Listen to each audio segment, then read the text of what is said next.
அளவற்ற அருளாளனும் நிகரற்ற அன்புடையோனுமாகிய அல்லாஹுவின் திருப்பெயரால் துவங்குகின்றேன். அலிஃப் லாம் மீம். இவை ஞானம் நிறைந்த வேதத்தின் வசனங்களாகும். இது நன்மை செய்வோருக்கு நேர் வழிகாட்டியாகவும் அருளாகவும் இருக்கிறது. அவர்கள் எத்தகையோர் என்றால், தொழுகையை உறுதியாக முறைப்படி கடைபிடித்து ஒழுகுவார்கள், ஜகாத்தும் கொடுத்து வருவார்கள், இன்னும் மறுமையை உறுதியாக நம்புவார்கள்.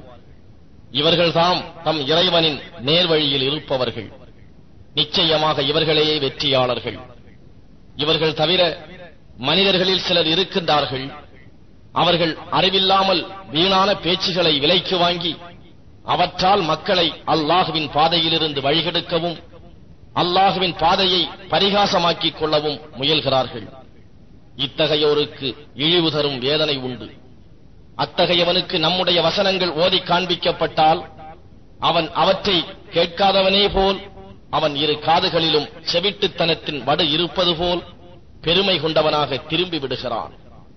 ஆகவே அவனுக்கு நோவினை செய்யும் வேதனை உண்டு என்று நபியே நீர் நற்செய்தி கூறுவீராக. நிச்சயமாக ஈமான் கொண்டு சாலிகான நல்ல அமல் செய்பவர்களுக்கு பாக்கியமுள்ள சுவனபதிகள் உண்டு. அவர்கள் அங்கு என்றென்றும் தங்குவார்கள்.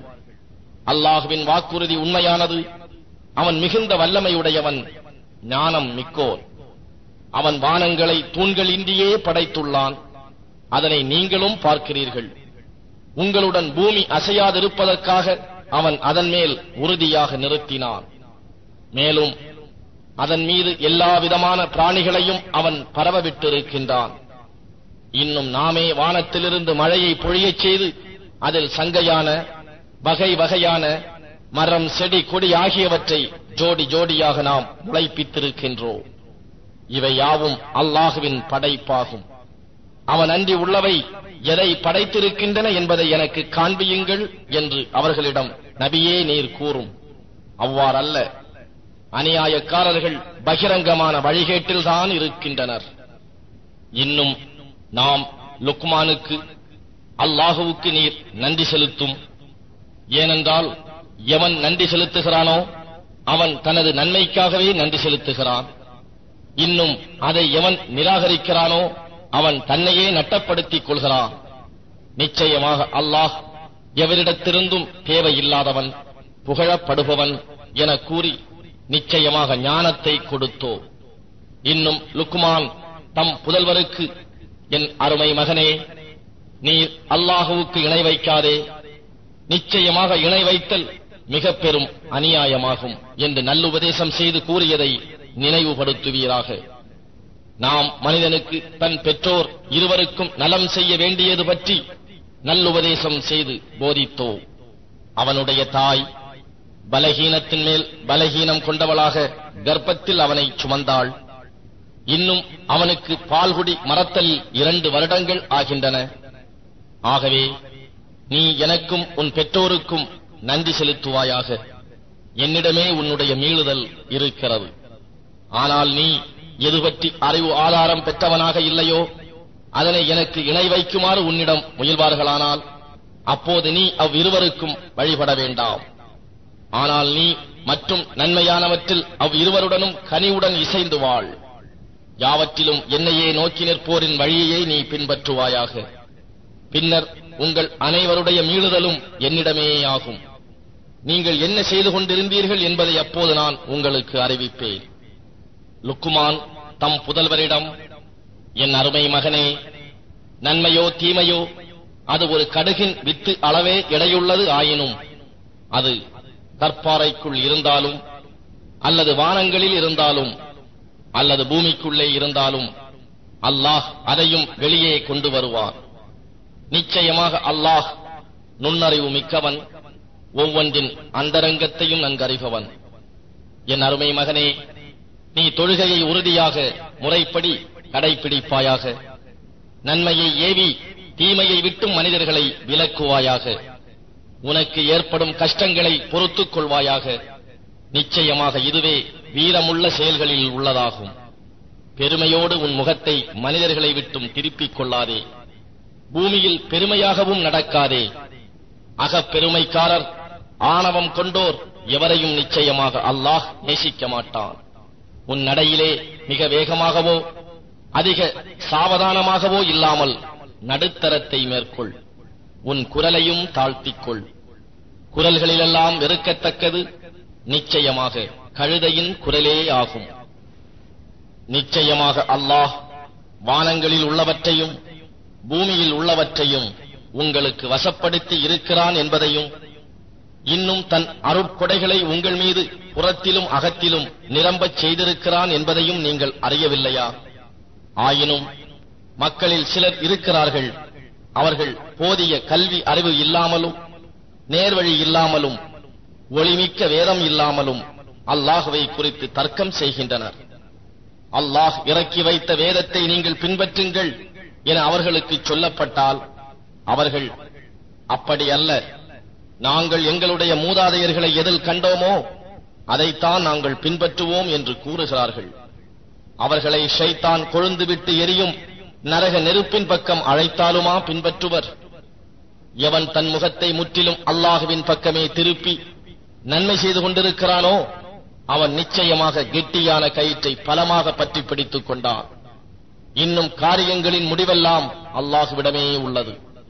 நபியே, எவன் நிராகரிப்பானோ அவனுடைய நிராகரிப்பு உம்மை விசனப்படுத்த வேண்டாம். அவர்களின் மீளுதல் நம்மிடத்தில்தான் இருக்கிறது. அவர்கள் என்ன செய்து கொண்டிருந்தார்கள் என்பதை அப்பொழுது நாம் அவர்களுக்கு அறிவிப்போம். நிச்சயமாக அல்லாஹ் இருதயங்களில் உள்ளவற்றை நன்கு அறிபவன். அவர்களை நாம் சிறிது சுகிக்கச் செய்வோம், பின்னர் நாம் அவர்களை மிகவும் கடுமையான வேதனையில் புகுமாறு நிர்பந்திப்போம். வானங்களையும் பூமியையும் படைத்தவன் யார் என்று அவர்களிடம் நீர் கேட்பீராயின் அவர்கள் அல்லாஹ் என்றே நிச்சயமாகச் சொல்வார்கள். அல்ஹம்துலில்லாஹ், எல்லா புகழும் அல்லாஹுவுக்கே என்று நீர் கூறுவீராக. எனினும் அவர்களில் பெரும்பாலோர் அறிய மாட்டார்கள். வானங்களில் உள்ளவையும் பூமியில் உள்ளவையும் யாவும் அல்லாஹுவுக்கே உரியன. நிச்சயமாக அல்லாஹ் எவரிடமும் தேவையற்றவன், புகழப்படுபவன். மேலும் இப்பூமியில் உள்ள மரங்கள் யாவும் நிச்சயமாக எழுதுகோள்களாகவும், கடல் நீர் முழுதும் அதனுடன் கூட மற்றும் 7 கடல்கள் அதிகமாக்கப்பட்டு மையாக இருந்த போதிலும் அல்லாஹுவின் புகழ் வார்த்தைகள் கொண்டு எழுதி முடிவுறா. நிச்சயமாக அல்லாஹ் வல்லமையுடையவன், ஞானம் மிக்கோன். மனிதர்களே, உங்களை படைப்பதும் நீங்கள் மரித்தபின் உங்களை உயிர்ப்பித்து எழுப்புவதும் ஒருவரை படைத்து அவர் மரித்தபின் உயிர் கொடுத்து எழுப்புவது போல் அன்றி வேறில்லை. நிச்சயமாக அல்லாஹ் யாவற்றையும் செவி ஏற்பவன், உற்று நோக்குபவன். திண்ணமாக அல்லாஹ் தான் இரவை பகலில் புகுத்துகிறான், பகலை இரவில் புகுத்துகிறான். இன்னும் சூரியனையும் சந்திரனையும் வசப்படுத்தினான் என்பதை நீர் பார்க்கவில்லையா? ஒவ்வொன்றும் ஒரு குறிப்பிட்ட தவணையின்படி செல்கின்றன. அன்றியும் நிச்சயமாக அல்லாஹ் நீங்கள் செய்பவற்றை நன்கறிபவன். எதனால் என்றால், திண்ணமாக அல்லாஹ்வே மெய்யான இறைவனாவான். அவனை அன்றி அவர்கள் பிரார்த்திப்பவை யாவும் அசத்தியமானவை. மேலும் நிச்சயமாக அல்லாஹ்வே உன்னதமிக்கவன், மகா பெரியவன். தன்னுடைய அத்தாட்சிகளை உங்களுக்கு காண்பிப்பதற்காக வேண்டி அல்லாஹுடைய அருட்கொடையை கொண்டு நிச்சயமாக கப்பல் கடலில் மிதந்து செல்வதை நீர் காணவில்லையா?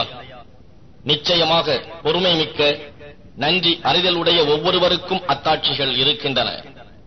கப்பலில் செல்லும் அவர்களை அலைகள் மலை முகடுகளைப் போல் சூழ்ந்து கொள்ளுமானால் அல்லாஹுவுக்கு வழிபட்டு அந்தரங்க சுத்தியுடன் அவனிடம் பிரார்த்திக்கின்றனர்.